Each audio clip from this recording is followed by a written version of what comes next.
ভারত পাকিস্তান না, পড়শি দুটো দেশের নাম তো এভাবে উচ্চারণ হয় না, বলা হয় ভারত বনাম পাকিস্তান। বৃহস্পতিবার মধ্যরাতে 140 কোটি দেশ যখন নীরজের জন্য প্রার্থনা করেছিল, শুরুতে সেটাও ছিল ভারত বনাম পাকিস্তান।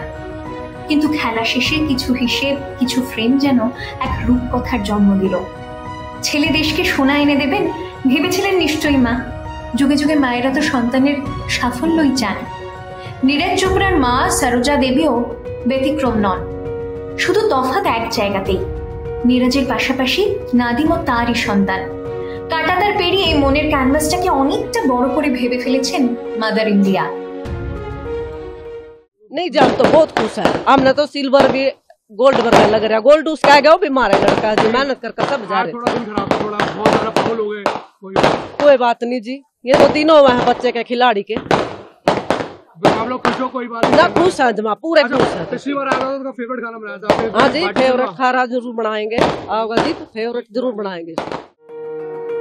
শুধু মাই নয়, চোপড়া পরিবারের সবার কাছেই নীরজের রূপো আর নাদিমের সোনা জয়ের খুশি সমান সমান। নীরজের মতোই নাদিমের ঠোঁয়ের আগেও ঈশ্বরকে ডেকেছেন তারা। এত সহজে এত ভালোবাসা যায় সন্তানের প্রতিদ্বন্দ্বীকে? একে কি বলে স্পোর্টসম্যান স্পিরিট? স্পোর্টসম্যানদের মায়েদের, আত্মীয়, পরিবারের সকলেরই কি থাকে এই স্পিরিট? টোকিও অলিম্পিকে ভারতের হয়ে স্বর্ণপদক নিয়ে আসা নীরজকে নিয়ে গোটা ভারতের প্রত্যাশা ছিল অনেক। সোনা ফসকে গেল, রূপও এলো ঘরে। কয়েক মুহূর্তের জন্য যেন কিছুটা আশা হতো ভারত, কিন্তু পরক্ষণেই এক অন্য আনন্দে ভরে গেল আপামর দেশবাসীর মন। কার কাছে হেরেছেন নীরজ? বন্ধু আরশাদের কাছেই তো, পাকিস্তানের আরশাদ নাদিমের কাছে। বন্ধুর কাছে হারলে গ্লানি থাকে না যে? নাদিমের হাত ধরে 32 বছর পর পড়শি পাকিস্তান জায়গা করে নিল অলিম্পিক মেডেলের মানচিত্রে। ট্র্যাকের বাইরে যারা কাঁধে কাঁধ রেখে প্র্যাকটিস করে, একই ভাষায় ঠাট্টা ইয়ার্কি মারে, সেই বন্ধুর গর্বে মন খারাপ করতে আছে? হানাহানি, শত্রুতা, বুলেট, বোমার দৃশ্যগুলো ঝাপসা হতে থাকলো ক্রমশ। উজ্জ্বল হয়ে উঠল প্যারিসের স্টেডিয়ামের ভিক্টরি স্ট্যান্ড। একে নাদিম, দুয়ে নীরজ, উঠছে দু দেশের পতাকা।